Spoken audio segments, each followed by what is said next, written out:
All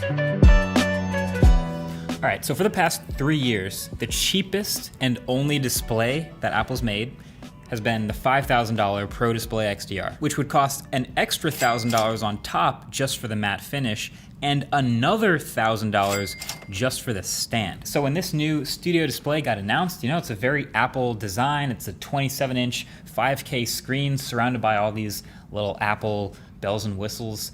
And with the stand included for $1,600, a lot of Apple fans were understandably very happy. But then after the dust of the announcement settled, a lot of us found ourselves asking, wait a second, is this actually a good deal?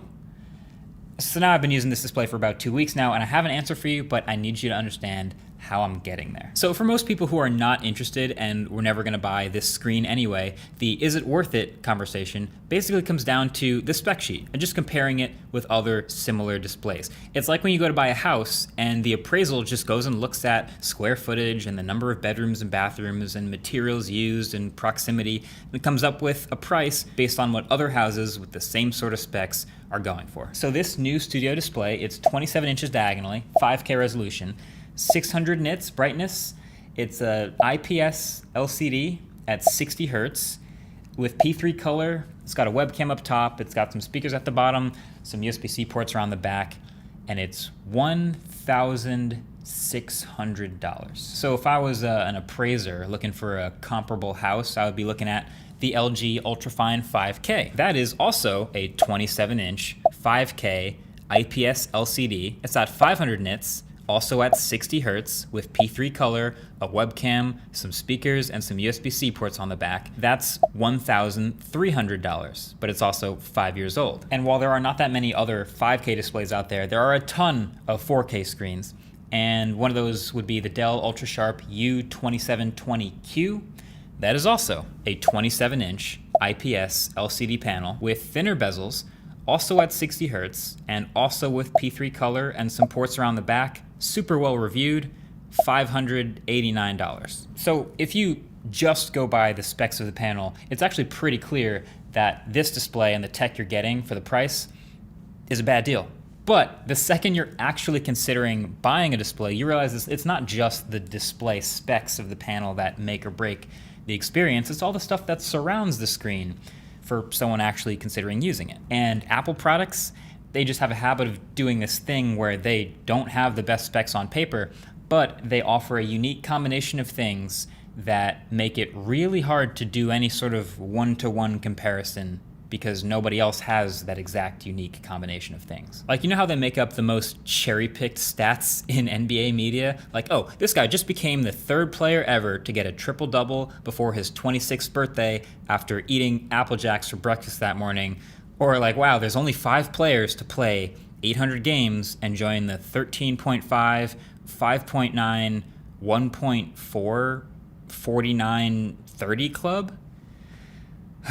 Anyway, that's how it feels talking about this monitor. So first of all, it's 5K, not 4K. And like I said, there's tons of 4K monitors out there, but this one is 5K for a reason. It's basically the same panel from the 27-inch iMac, which many people, including myself, really liked, even though it's quite old.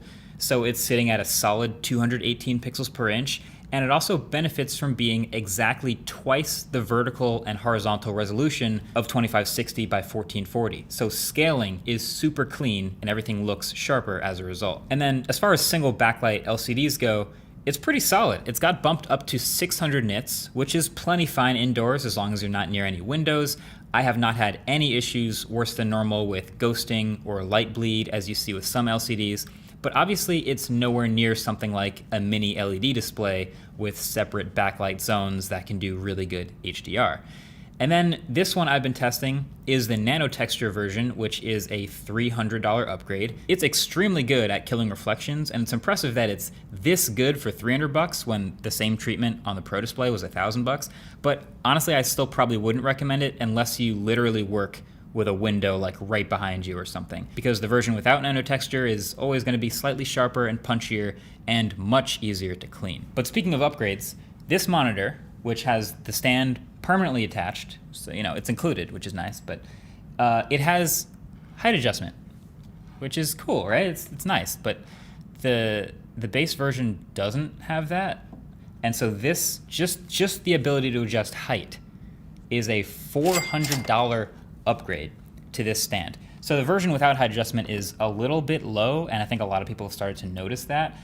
And you know, the iMacs didn't have height adjustment, but just for a monitor this expensive to have to spend $400 extra to be able to do this seems kind of ridiculous, even though you can go to an Apple store if you do get buyer's remorse and have them add it after the fact. But hey, if you do, it's a really solid stand. All metal, perfectly balanced and spring-loaded to hold the panel firmly in place. It's actually more sturdy in my experience than the Pro Display XDRs, mostly because it doesn't have to rotate. And just the overall build quality of this monitor is top of the line. It is built so well. And of course, this will never show up on the spec sheet, and this isn't even something traditionally that matters all that much with a monitor, something you don't touch.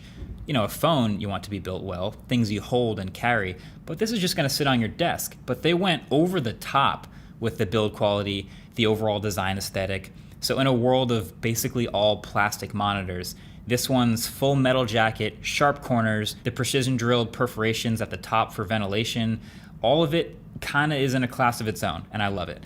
They left enough room inside for a power supply to be built in, so there's no power brick or wall wart.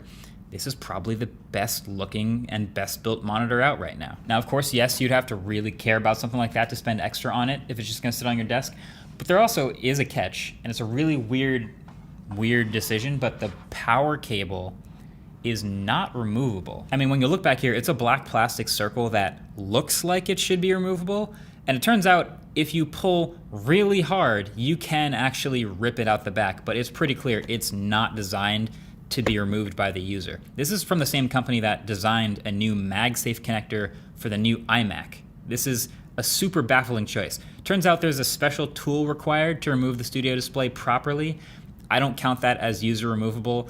We've all seen what a normal removable monitor cable looks like. But now instead it's kind of in this HomePod situation where like it's clearly not meant to be user removed, and so now if the cable does get damaged at all, if you run a wheel over it or pet chews on it or something, you have to send the whole thing back to get repaired. Thumbs down. Now above this panel is a 12 megapixel ultra-wide camera with center stage and triple microphones, all powered by a literal A13 Bionic chip. For those who remember correctly, that's the same chip that powered the entire iPhone 11. Now, while this is basically the same webcam hardware as the new iPad Air, it looks substantially worse. Like it's just flat and grainy all the time in any lighting I throw at it. Maybe I just got my hopes up too high. I mean, I knew it would be softer because it's cropping into a 12 megapixel ultra wide frame, so there's less pixels. I knew it wouldn't have shallow depth of field or anything. It's not a big sensor, but I mean, the mics sound pretty good, as you can hear, but there's just no shadows. It refuses to let anything dark actually look dark, which for me is not great. Apple is actually promising a software update that may help things. Imagine that, a software update for a monitor. Apparently it has 64 gigs of onboard storage for some reason. But yeah, bottom line is, it's convenient that there's a webcam built in, but there's definitely still a market for like an Opal C1 type webcam, the stuff that looks way better than this. But then there are the speakers. So they're all situated in the bottom of the monitor here. There are 6 total, 4 force canceling woofers and 2 tweeters. They say it's the best computer speakers they've ever shipped in any of their systems, and it's true. It's 100% true. This thing, I've compared it to the 16-inch MacBook Pro. These are substantially louder. They fill a room if you wanted to. They can create a somewhat convincing Dolby Atmos surround setup if you want. It's really good. So for built-ins, they are above and beyond the rest. They don't sound as good as dedicated speakers, but if you really want good built-in speakers, then yeah, if you're into that, these do it. By the way, Apple should just make speakers, right? I mean, the HomePod doesn't count. They should, right? They should just make speakers. So anyway, if you want a monitor for the panel quality and the panel quality alone, then there are lots of others just like this for way less money. But if you're one of the surprisingly large group of people who are waiting for a monitor that would work really well in this Apple ecosystem world of products, then this is just what you've been waiting for. It's pretty much made to be used with the new Mac Studio, hence the name. I also plugged into the MacBook Pro, which charges the laptop at 96 watts, But hilariously, I really just didn't think it was that great of a pair. I mean, it looks great next to it, but the MacBook Pro has a much brighter, higher refresh rate mini LED display that just looks way better to me and was preferable for me to use. So I just ended up wanting to use the ProMotion of the laptop screen all the time. But then, just for fun, you can plug it into an iPad and it works perfectly normally, mirrors and charges the iPad. And we also plugged it into a PC, and it worked like a normal monitor at full 5K resolution, and it does actually use the speakers and the webcam, but without any of the processing or center stage that comes from lighting up that A13. What an odd combination of parts, for real. Honestly, for nearly $2,000, if you just close your eyes and say, okay, it's 2022, and Apple is going to make a Studio Display, you'd expect mini LED, maybe? Or maybe ProMotion? Or maybe it might have Face ID, or a good webcam, or just any combination of those things. Instead, it has none, and a non-removable power cable, and a non-user upgradable stand. It's odd. That is a rare swing and a miss for me, someone who works in a studio. But the real question is the Studio Display a good deal or not? Well, is the Rolls-Royce Ghost a good deal because it's the only four-door sedan with suicide doors and a 6.7-liter V12 for under $400,000? Does that make it a good deal? Or how about, are the Nike HyperAdapts a good deal because they are the cheapest, best self-lacing shoes you can get right now for $350? Does that make them a good deal? I guess what I'm trying to say is maybe it doesn't really matter if it's a good deal or not if it's exactly what you want. Like if there are other cheaper options, it doesn't really matter because there's only one that does the exact thing that you want it to. And so that's what this is for some people. You're probably just going to want to get this one. But yeah, no, it's not a good deal.